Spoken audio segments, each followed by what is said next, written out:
Saturn, Uranus, and Neptune, just like the giant planet Jupiter, consist primarily of hydrogen and helium. These two gases are lighter than Earth's atmosphere. The tone of voice in them would be higher.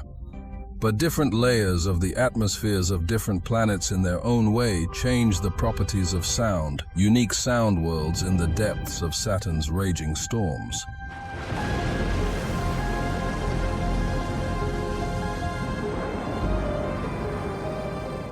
In the dense methane clouds of Uranus.